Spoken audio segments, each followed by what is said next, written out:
Hola, ¿qué tal? Mi nombre es Alejandro González y les quiero dar la bienvenida a una nueva emisión de nuestro programa Ciudad Salud, donde la salud es lo más importante. Quiero recordarles que este programa tiene como propósito principal la integración de los mejores especialistas en el área médica para que puedan acercarse directamente a la sociedad y tengan la posibilidad de esclarecer todas sus dudas, de responder a sus preguntas y de brindar un medio de comunicación para que todas las personas tengan acceso a información de vital importancia y que nos va a ayudar a todos los profesionistas del área médica a resolver de una manera más adecuada todos estos inconvenientes, enfermedades y problemas. El día de hoy me complace darle la bienvenida al doctor Miguel Ángel López. Él es nuestro encargado del área de psicología de enfermedades de la psique y con el tema tan importante y tan de moda que es respecto a la relación entre padres e hijos y principalmente entre padres y adolescentes. Muchísimas gracias, Miguel. Gracias por estar aquí. Bienvenido y todos vamos a estar muy al pendiente de este tema. Sabemos que todos tenemos un adolescente cerca y tenemos muchísimas preguntas respecto a cuáles son los métodos más convenientes para que esta relación sea cordial y se rompa este círculo tan antiguo de que siempre es un conflicto entre los padres y los adolescentes. Sí, así es, Alejandro. Primero, un gusto estar en Ciudad Salud. Y fíjate que para tratar de entender cuál es la situación, tener un hijo adolescente en la sociedad actual no es lo mismo que un joven de la misma edad hace 5,000 años. Pues la adolescencia es un problema de la civilización. Tiene que ver con que los jóvenes cada vez tienen que desarrollar una mayor cantidad de competencias para poder enfrentarse a la vida. Entonces estamos hablando en los 60 un muchacho a los 18, 19 años había conseguido las competencias necesarias para económicamente ser independiente y tener su propia familia. Ahorita estamos viendo que, bueno, a lo mejor tienen que llegar a los 30 para realmente estar preparados. Y lo están pensando. Para esto, ¿no? Entonces, la cuestión es, hay que recordar que los seres humanos no hemos cambiado desde la época de las cavernas. Esto es, hemos creado una cultura, pero biológicamente no somos diferentes. Entonces, el joven, los seres humanos, realmente estamos programados para salir de la cueva a los 12, 13, 14 años. Pues todavía en el siglo XIX, en algunas tribus africanas, a los muchachitos de 14 años los pintaban de blanco, los sacaban a la selva para que sobrevivieran durante un mes con la orden de matarlos si los veían. Si el muchacho sobrevivía, regresaba a la tribu y recibía su graduación, su grado de hombría, de adultez, y eran adultos de 14 años porque eran capaces de sobrevivir en la selva. ¿Y el que no regresaba? El que no regresaba no había desarrollado esas competencias en la infancia, ¿no? Pero el punto es que en otras civilizaciones no existe la adolescencia, porque los muchachos, mientras menos compleja es una civilización, entonces la cantidad de competencias que tiene que desarrollar el niño y el adolescente son mucho menores para poder sobrevivir. Y entonces, bueno, a partir de que puedes sobrevivir de manera independiente, eres un adulto, pero tu biología no lo entiende. Entonces, la biología de un muchacho que vive aquí en nuestra ciudad no entiende que vive en una sociedad industrial. Su biología está programada para salir de la caverna. Y eso nos lleva a tratar de entender qué ocurre en el mundo del adolescente. Que entender, el adolescente primero está experimentando una serie de cambios que implican un duelo. Esto es, está dejando de ser niño para empezar a desarrollar el cuerpo de un adulto. Entonces está dejando la dependencia que tiene un niño, un infante, para la independencia que empieza a esperarse un adolescente que va en camino a formarse para adulto.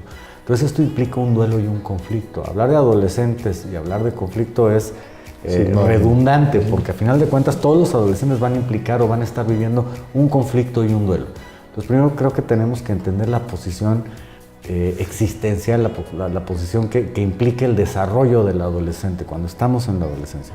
Es vivir un conflicto y un duelo, ¿sí?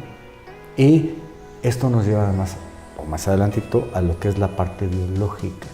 El cerebro está programado para enojarme con los papás para irme a vivir, casarme e irme a mi propia cueva. Entonces, esto tiene una serie de implicaciones.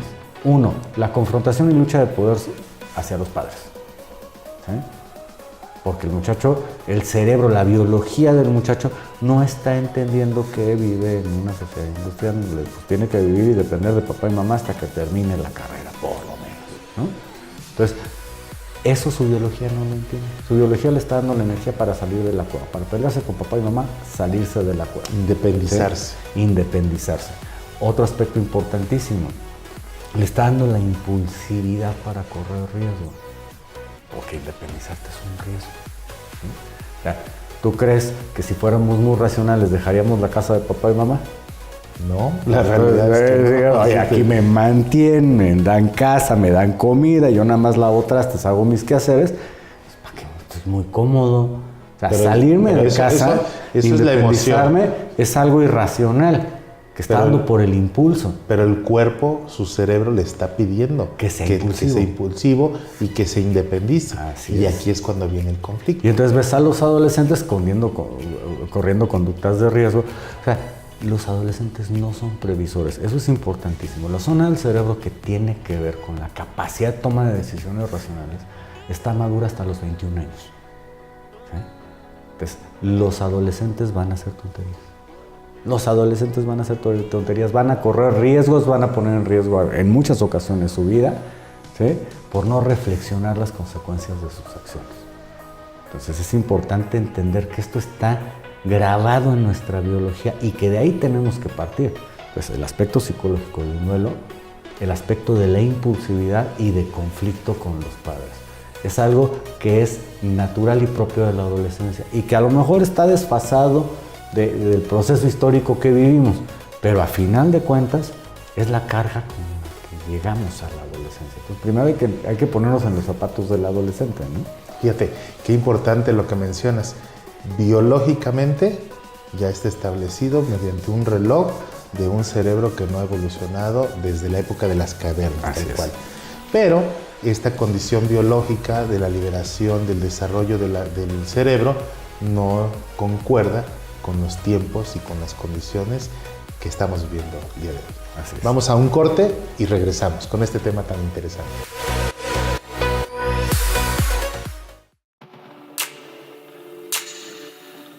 Estamos de regreso en su programa Ciudad Salud. Tenemos como invitado al doctor Miguel Ángel López con este tema tan interesante, la relación entre los padres y los adolescentes. Esto es muy importante ya que todos tenemos esta influencia, esta situación, tenemos gente a nuestro alrededor que está viviendo esto y nada mejor que el especialista que nos pueda guiar, que nos pueda dar los consejos más importantes para que esta situación se viva, se disfrute, no se sufra y que lo más importante se pueda dar el camino adecuado para que la relación sea conveniente.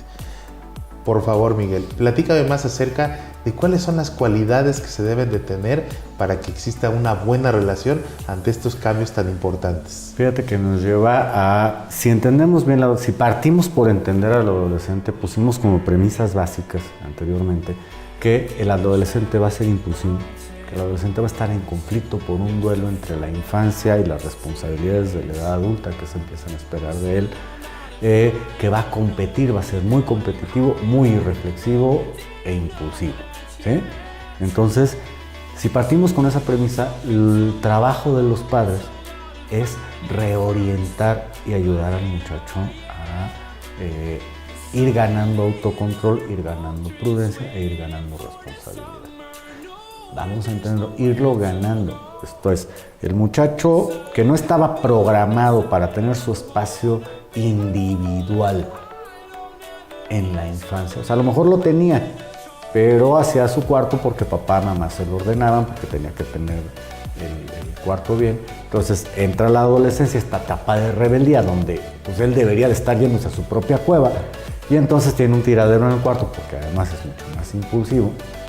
Entonces es más impulsivo cuando era niño, y llegan los papás y le dicen, oye, ¿sabes qué? Recoge tu cuarto, es mi espacio, no te metas. ¿No? Porque empieza a luchar por el territorio con los papás, ¿no? Entonces se presentan esta clase de conflictos. Primero hay que entender que estos conflictos y estos cambios son esperables. Son perfectamente esperables y hay que entender que hay que partir de ahí, no de cómo era el adolescente cuando era niño, sino de otra persona. cómo está funcionando su cerebro ahorita y no hace 2 o 3 años. ¿Sí? Entonces partimos de esto. Es que es muy rebelde, es que me contesta y no me contestaba. Pues claro, o sea, él debería estar confrontándose contigo para ser el alfa de la tribu, ¿no? Para eso está programado su cerebro, ¿no? Entonces, bueno, ¿qué hay que hacer? Reorientar. Y para eso lo primero es conectar. Primero hay que tratar de entender el lenguaje de los chavos, porque te dicen ahorita los adolescentes 3, 4 palabras que dices, bueno, ¿qué significa esto? No conoce, ¿a qué se refiere? Empezar a entrar en su cultura, entender que los muchachos, te digo, parten de cómo resultó la biología en su adolescencia, no de cómo yo esperaría, ¿sí? Y que a partir de aquí tengo que reeducar el autocontrol y la reflexividad como cuando tenía 4 años en la edad de los berrinches, ¿sí? O sea, como una especie de regresión a esa época, Práctica, pero con el niño más grande. Con el niño más grande y que a lo mejor entiende los conceptos. Esto causa muchos conflictos a los papás porque tendemos a confundir la capacidad de comprensión racional con el autocontrol. Y no es lo mismo. No es lo mismo. Entonces, que un muchacho se sepa el diccionario de memoria no quiere decir que tenga la capacidad de controlarse. Entonces, el deseo, el aspecto verbal, no necesariamente habla de que mi neurofisiología está funcionando bien, ¿sí? o que está funcionando como sería el ideal en un adulto. Entonces, comprender no significa cambiar. Le pongo este ejemplo a mis pacientes, les digo, vamos a ver, si la cuestión fuera entender, yo no necesitaría psicoterapia, con un libro de autoayuda, con eso tengo. Y cambio, entiendo los conceptos y cambio. Hace falta una estrategia, una serie de conductas, una serie de acciones determinadas para volver a enseñarle al cerebro cómo actuar. Entonces tienes un muchacho con impulsos sexuales de adulto, con poco autocontrol y que va a estar rivalizando contigo, echándose pleito contigo, ¿no? Entonces lo que tienes que hacer, como cuando a lo mejor tenía, y va a haber muchos papás que sí es cierto, igual se ponía cuando tenía 4 o 5 años, ¿no?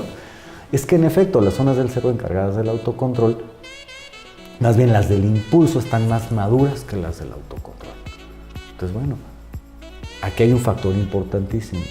Los aspectos culturales, la cantidad de bagaje cultural, sí juega un papel importante en el autocontrol.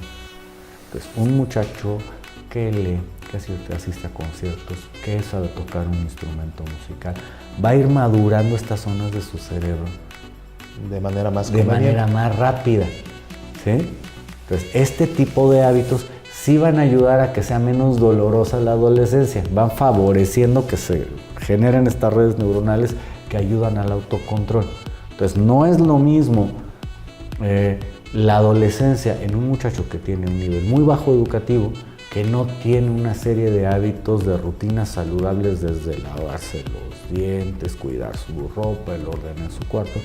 Un muchacho que no fue ayudado a controlar sus impulsos desde la infancia, con buenos hábitos, y esto incluye un aspecto de escolaridad y de cultura, si no desarrolló esta parte en la adolescencia, su adolescencia va a ser todavía más problemática, ¿sí? Va a ser con más picos de estas condiciones de conductas que no tienen una justificación real, cambios emocionales, conductas hasta cierto punto irracionales por esta falta de autocontrol. Así es, pero, y esto tiene que ver porque si yo cultivo los aspectos de comprensión que me va dando el desarrollo cultural, el estudio, ¿sí? Estas zonas sí ayudan al autocontrol. Entonces, un muchacho que tiene mucho el hábito de la lectura, va a ser mucho más fácil que regule sus emociones, incluso pasando por la adolescencia, que un muchacho que no ha desarrollado esto, que no tiene un bagaje cultural más adecuado, ¿no? Entonces, pero aún así, ¿qué tengo que hacer? ¿No? Pero primero entender que el muchacho va a pasar por un periodo donde su cerebro no tiene la madurez para tener el autocontrol, para medir las consecuencias de sus acciones, Y entonces tengo que reandar estos caminos como cuando son más chicos. Ayudarlo a reflexionar, ayudarlo a calmarse, ayudarlo a regular estos cambios en el estado de ánimo, sobre todo escuchándolo. Los adolescentes van a ser por lo mismo mucho más emocionales. Esto tiene la parte de que son más impulsivos, pero tiene otra parte muy importante, que es que aprenden más rápido. Las emociones ayudan a aprender. Entonces, si un muchacho se siente entendido por los papás, va a ser mucho más fácil. Si hay una conexión, va a ser mucho más fácil que este muchacho vaya aprendiendo a regularse. Fíjate qué interesante. Vamos a un corte y regresamos con nuestro tema de hoy. Adelante.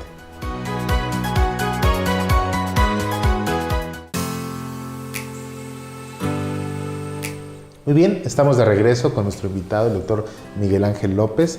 Él nos está platicando con respecto a esta situación de la relación entre los padres y los adolescentes.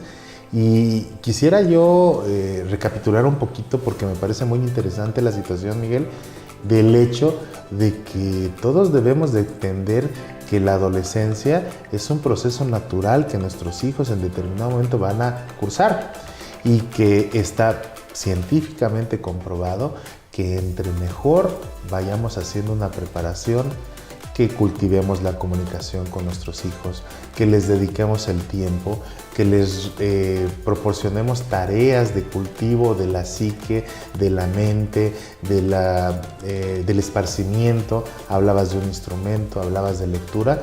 Todas estas situaciones en conjunto nos van a ir preparando a nosotros como padres, a los niños para cuando venga su adolescencia, y va a ser mucho más sencillo tanto para el hijo como para el padre este periodo que siempre se ha convertido en algo complicado. Que va a ser un periodo de adaptación, hay que entenderlo. Yo creo que el primer punto es no tener expectativas, ante el cambio no tener expectativas de que el niño sea como era en la infancia.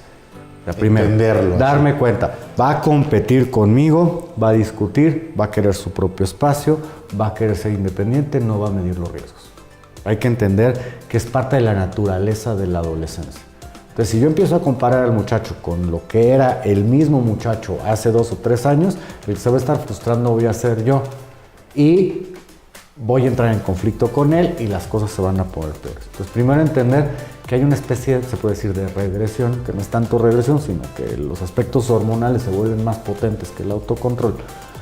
Pero, a final de cuentas, no existe el freno o la madurez que existía antes. No existe, sí, la madurez, no la madurez neurológica, el freno que existía antes. Las zonas del freno no existen como antes, ¿sí?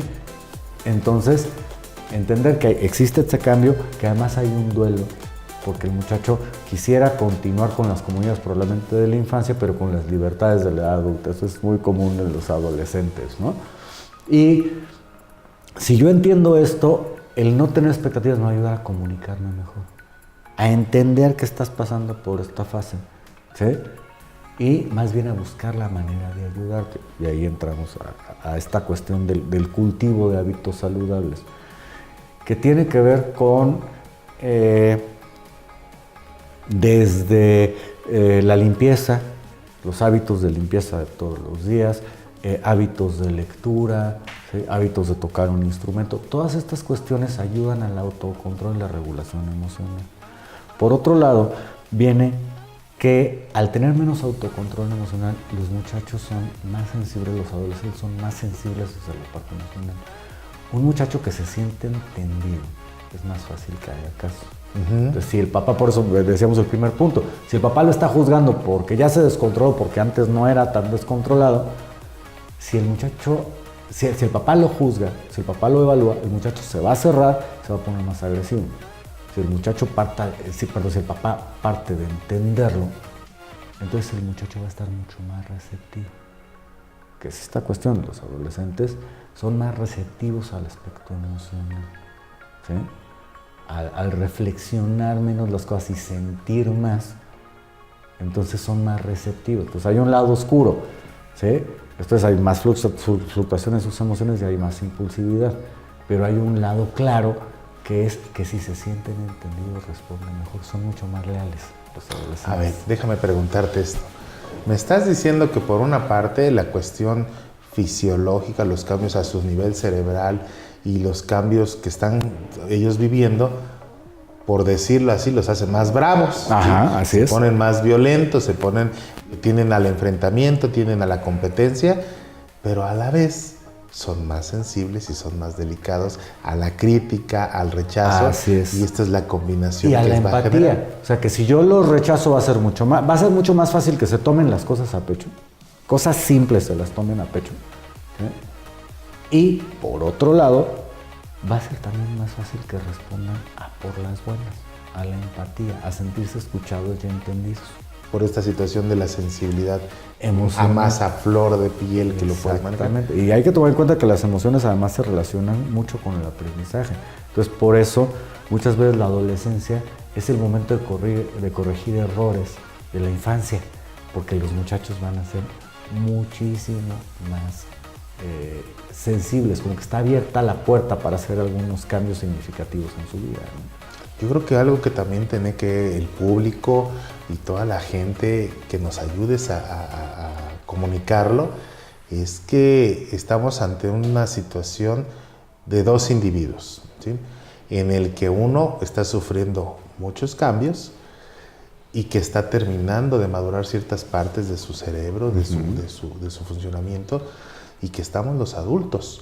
En este caso, nosotros tenemos esta responsabilidad de entender todo este proceso, de conocerlo y de tener esta obligación de ser pues, más sensibles, más inteligentes, que conocer que esta condición es un proceso natural y normal, y siempre tener una respuesta, un apoyo y una comprensión ante nuestros hijos que nos lo están pidiendo. No lo piden directamente, a veces nos lo piden con rebeldía, a veces nos lo piden con retos, a veces nos lo piden con rebeldías, pero ellos nos están necesitando y es nuestra obligación como padres, como adultos, darles este apoyo para que ellos se sientan bien. Así es, necesitan nuestra ayuda para ajustarse a un mundo que no va acorde con lo que su cuerpo está pidiendo en el momento. Pues te voy a pedir de favor que nos des el cierre de nuestro tema del día de hoy, las conclusiones más importantes, lo que nos quieras comunicar a nuestro auditorio acerca de esto, que pues yo creo que vamos a tener que hacer en otro capítulo para profundizar más con esto. Claro que sí. Mira, primero que nada, entender que el adolescente va a tener estos comportamientos de rebeldía, va a estar en conflicto, va a estar pasando por un duelo y que no va a entender razones. Muchas veces nos decían a nosotros mismos cuando éramos adolescentes, nos decía mamá, es que no entiende razones. No, es que no entienden razones, ¿sí? Porque no es cuestión de entender, es cuestión de generar nuevos hábitos. Entonces, si yo parto de esto, mi nivel de frustración va a ser menor y va a ser más fácil comunicarme. Si me sé comunicar mejor, entonces estoy abriendo la puerta para empezar a cultivar estos nuevos hábitos. Esto significa que al mismo tiempo que entiendo al adolescente, es importantísimo ponerle límites y ponerle límites, buenos hábitos y sobre todo enseñarle las consecuencias de su comportamiento. Tantas cosas que tenemos que aprender con respecto a esto y yo creo que nadie mejor que los especialistas. No esperarnos, yo creo que es importante que acudan, que pregunten, que soliciten esta ayuda y no esperarse a que realmente haya algún conflicto con los adolescentes. Muchísimas gracias. Vamos a esperar, seguro que vamos a profundizar más en este tema. No me despido, regresamos en el corte con nuestro siguiente invitado. Muchas gracias, Miguel. Muchas gracias.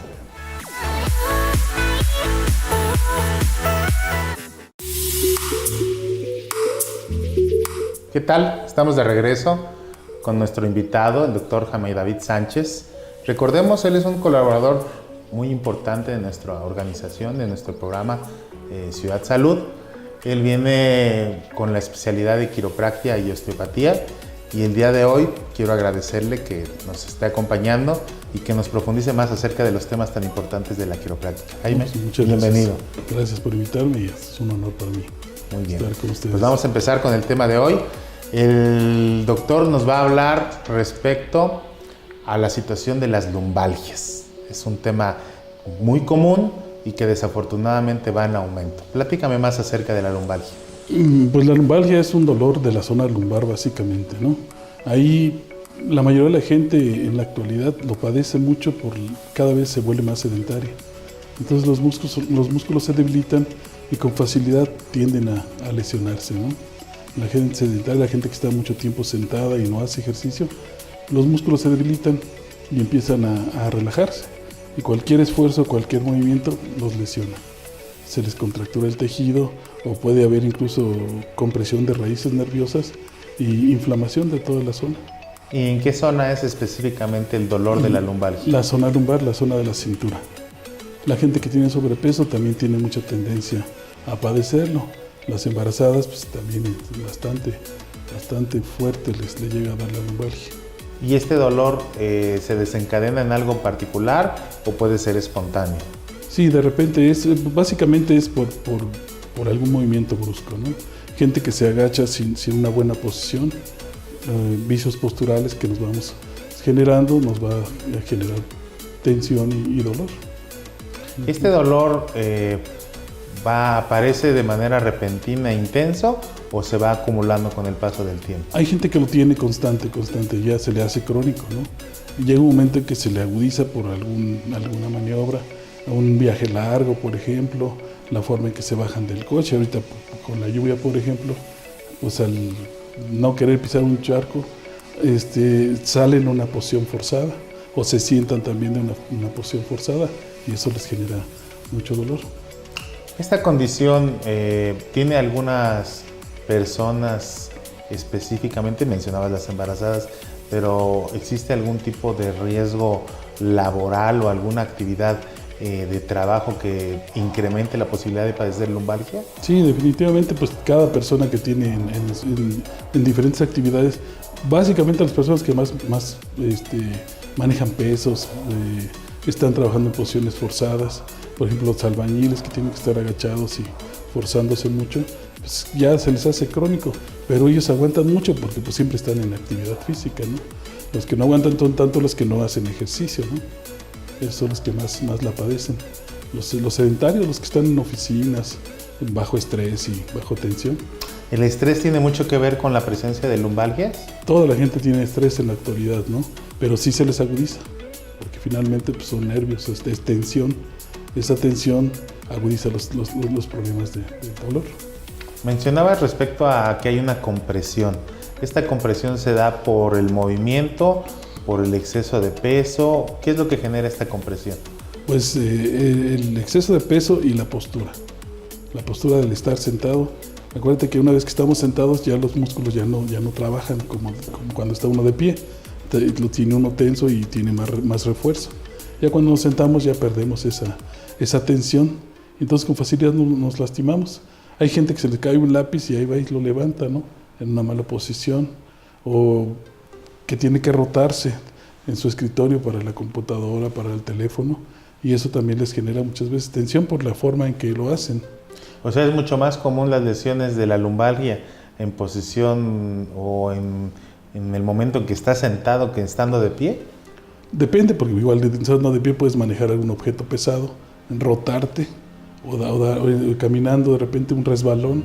Es muy frecuente, por ejemplo, en las amas de casa también, que no trabajan en una posición adecuada, ¿no? Manejan cubetas muy pesadas y no balancean el peso, ¿no? Cuando van al mandado, por ejemplo, siempre están cargando un solo lado o jalan el carrito y de repente se les da una atorón y pues la lastima. Igual ya pueden andar sentidas y pues peor les va. ¿Serán también las lumbalgias, en el caso que hablas de las amas de casa, consecuencia también de los embarazos? ¿Hay una afectación? ¿El embarazo produce una predisposición a tener lumbalgias posterior al término del embarazo? Mira, acuérdate que es para ellas muy pesado, ¿no? Porque se les va extendiendo todos sus tejidos y difícilmente vuelven a tener la misma talla, ¿no? Ya no vuelven a ser las mismas porque son 9 meses más la crianza. De cómo manejan el bebé, cómo lo cambian, cómo lo bañan y pues muchas veces no tienen una posición adecuada y pues están más tensas porque no tienen un tejido fuerte, no volvieron a tener su tono muscular, son más propensas a lesiones. O sea, siempre en tu práctica o en tu experiencia, ¿las mujeres son más propensas a padecer esta lesión por las cuestiones que nos estás mencionando? Sí, las cuestiones de su actividad son muy propensas. Sobre todo las mujeres cuando ya tienen 1 o 2 embarazos y que no volvieron a tener su tono muscular como lo deberían de haber tenido, porque pues no tuvieron tiempo de hacer ejercicio, dejaron su actividad, subieron de peso y pues eso les afecta mucho. Se debilitan los tejidos y son más propensos a lesiones. Y dices que aún después del embarazo, al cargar al bebé, yo veo a las mamás como lo cargan de un solo lado mientras están haciendo sus actividades. Todas estas lesiones se van sumando, ¿verdad? Sí, exactamente, porque igual al bañarlo, ¿no? Algunas veces lo bañan al niño doblando la espalda, nunca en un lugar adecuado, ¿no? Deben de siempre buscar la posición de la altura de sus codos y no estar forzándose, agachándose, porque el sobrepeso con el niño pues ya se hace el doble y lastima. Mira, qué interesante, porque a fin de cuentas, en la especialidad que tú manejas, te encuentras con muchos casos de pacientes que no se presentan con una lesión inmediata, sino que más bien es el cúmulo de todas estas pequeñas lesiones y que en determinado momento condiciones metabólicas como el embarazo, condiciones metabólicas como la crianza de estos bebés y la lactancia, van a determinar la desviación o la lesión, la compresión de estas vértebras y que en consecuencia van a generar esta molestia. Sí, Vamos a un corte y regresamos con nuestro invitado de honor, el doctor Jaime David Sánchez, nuestro quiropráctico osteólogo, en este tema tan importante que es las lumbalgias. Regresamos.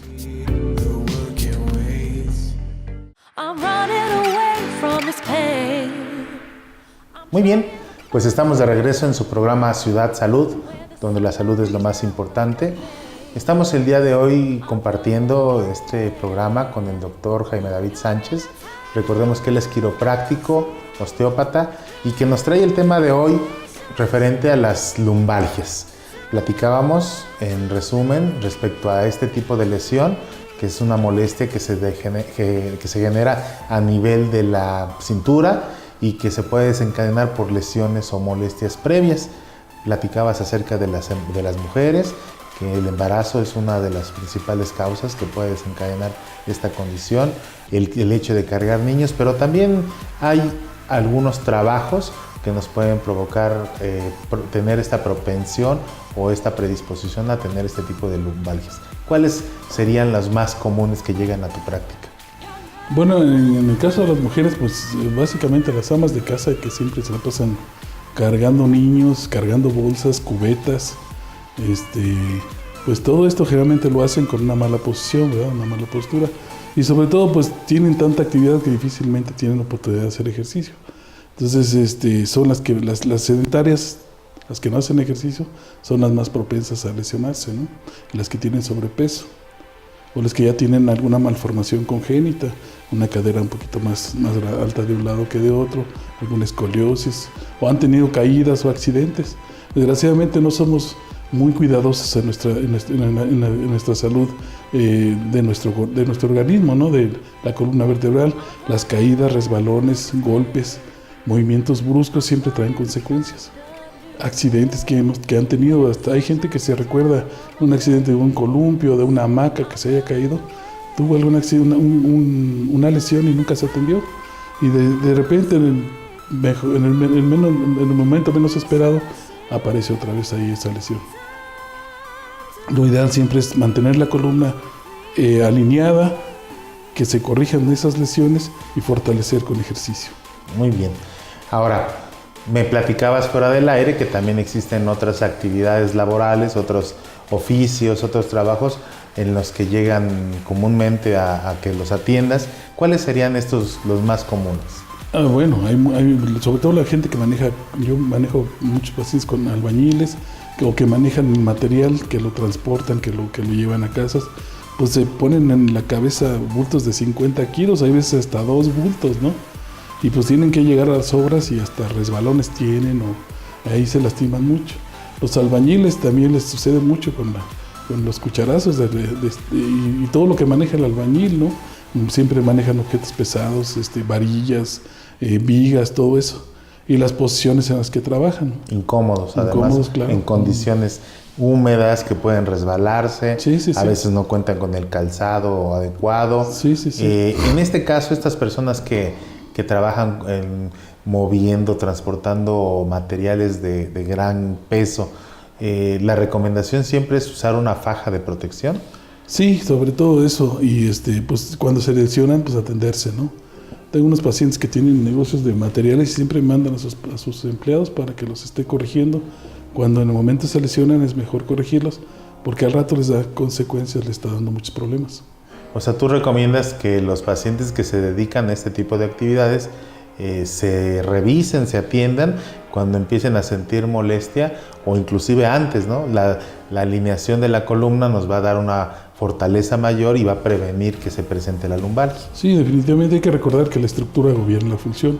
Cualquier alteración en la estructura siempre repercute sobre todo en este caso de la lumbalgia, pues nos va a afectar también los órganos, porque sabemos que las raíces nerviosas también llegan ahí. Hay gente que pues empieza a quejar de una lumbalgia y al rato ya tiene problemas de estreñimiento y cosas así que ya también se les hace crónico, ¿no? Entonces, en el momento que se libera esa presión, pues empiezan a mejorar. Algo me mencionaste que no todas estas lesiones se dan por cargas excesivas, también pueden ser por complicaciones posturales. Hablabas con respecto a las personas que se dedican, por ejemplo, a los estilistas o la gente que trabaja de pie durante mucho tiempo. ¿También esto puede ser algo predisponente? Sí, claro, también las posturas que adoptan, sobre todo las personas que manejan o que trabajan, por ejemplo, los estilistas que tienen los brazos aquí por muchas horas, ¿no? Y de pie. Y generalmente pues adoptan una postura inadecuada por estar trabajando ahí con los clientes, ¿verdad? En el caso de ustedes, los odontólogos, también sucede. Son muy propensos a las lesiones. Las enfermeras que siempre manejan, el doctor llega y dice, voltea al paciente, ponlo así, ponlo acá, pero ellos no lo hacen, lo hacen ellas. Y son las más propensas a las lesiones. Son gente que trabaja en las minas, ahí es muy, muy frecuente también.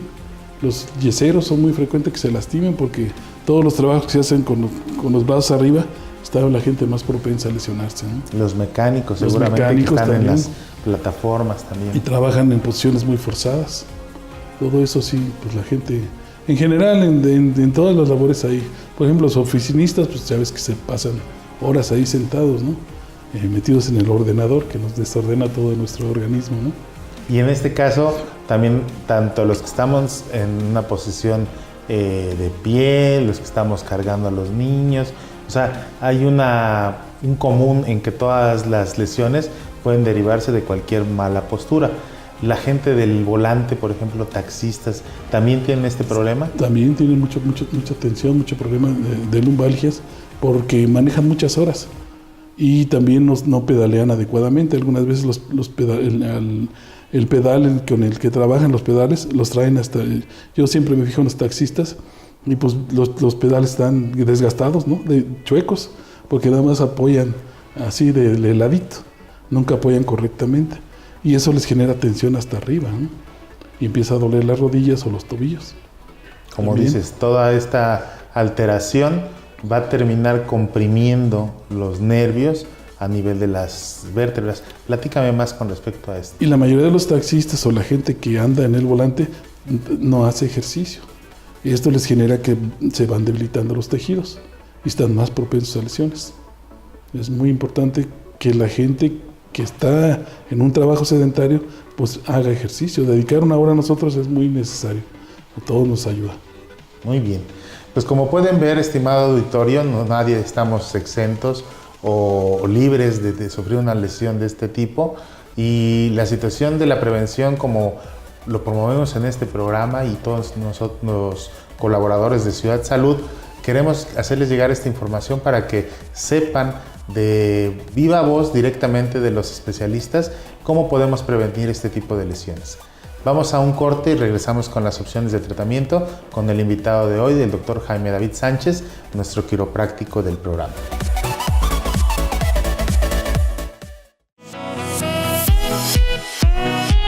Muy bien, pues estamos de regreso en el programa Ciudad Salud con nuestro invitado del día de hoy, el doctor Jaime David Sánchez, quiropráctico, osteópata, y que nos viene a comentar respecto a las lumbalgias. Ya platicamos de las personas que están propensas a esto, qué actividades pueden desencadenar y lo más importante, que nadie estamos libres de padecer una lumbalgia en algún momento de nuestra vida. Ahora, algo que el auditorio está muy interesado en saber es qué opciones o cuál es el tratamiento una vez que se manifiesta esta lumbalgia? Lo primero que hay que hacer es, cuando ya se manifestó, pues hay que tratar de relajar, no manejar cosas pesadas, ponerse compresas calientes o compresas frías, un poquito de una almohadita en medio de las piernas, quitarse la tensión de alguna forma, ¿no? Un poquito de ejercicio para que no se agudice el problema, ¿no? Si muchas veces no sabemos ni por qué nos llegó, pero ahí está, o ya lo traíamos anteriormente, y hay gente que con un estornudo se lesiona, ¿no? O con accesos de tos, es muy frecuente la gente, pues es que yo no tenía nada, más que tuve una gripe muy fuerte y recordemos que la gripe nos va a bajar las defensas, ¿no? Entonces, pues cualquier esfuerzo nos genera ese tipo de contracturas y de tensiones fuertes.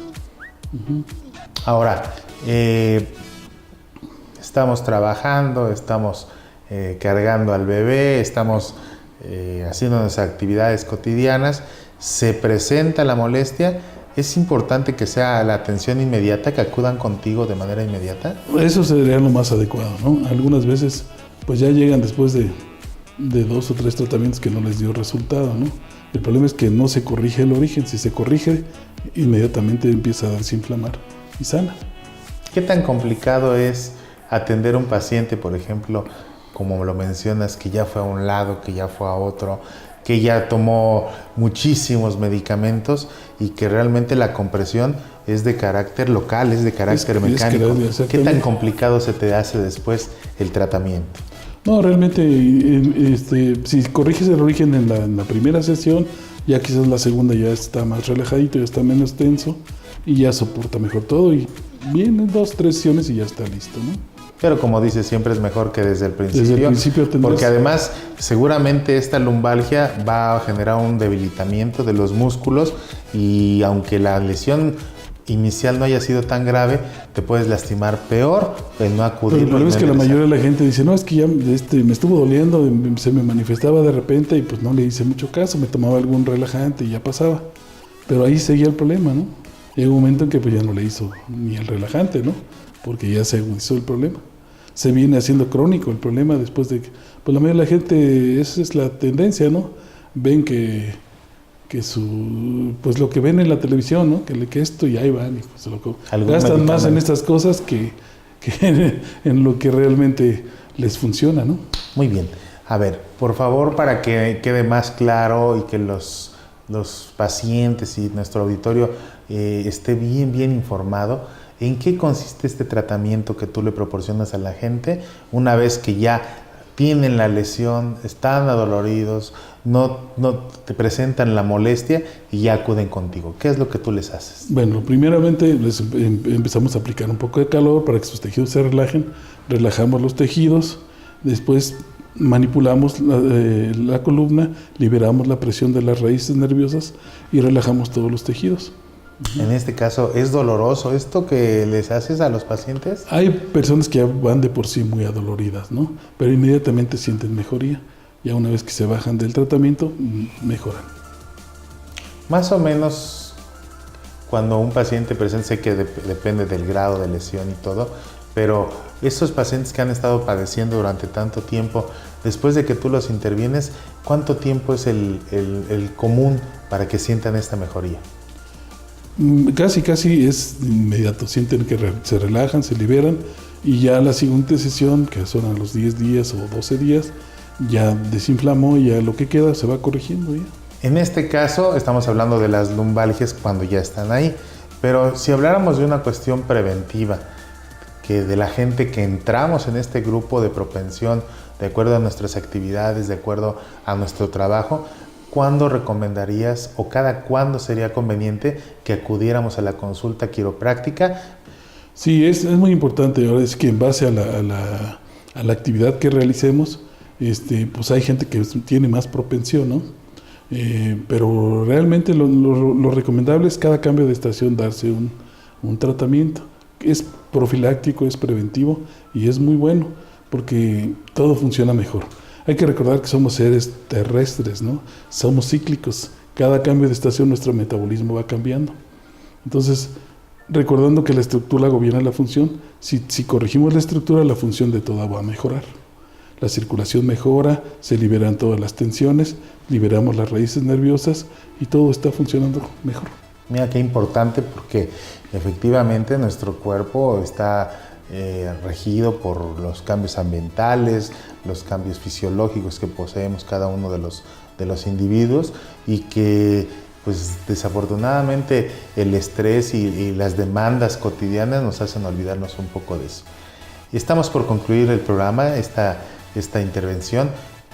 Algo que nos quieras decir para resumir, para concluir esta participación tuya. Pues aquí lo más importante es la prevención que estás mencionando, es una realidad. Desgraciadamente la gente ya se atiende ya que tiene el problema encima, ¿no? Si ya se está manifestando, no ceden el problema, no deben de sedarlo, simplemente pues ver que se está manifestando es porque ya trae alguna alteración. Entonces lo mejor es ir a corregirse, quitarse la presión, la tensión, y sobre todo la gente necesariamente tiene que hacer ejercicio. Si tiene sobrepeso, trabajar con el sobrepeso y trabajar con sus hábitos de postura es muy importante para que no se lesione fácilmente, ¿no? Todos tenemos la propensión, pero evitando todas esas o teniendo esas prevenciones no va a tener problemas. No me queda más que agradecerte una vez más. Siempre tus participaciones son muy enriquecedoras para nuestro auditorio.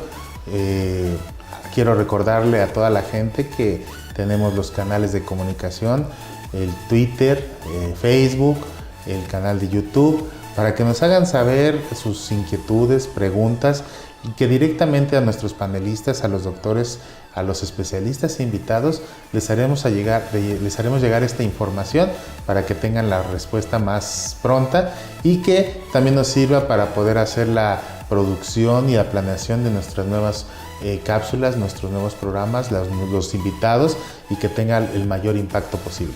Jaime, muchísimas gracias. Esperamos verte pronto por aquí, y a todo el auditorio lo invitamos a que nos siga en los próximos capítulos de nuestro programa Ciudad Salud, donde su salud es lo más importante. Mi nombre es Alejandro González, lo esperamos en la próxima emisión. Muchas gracias.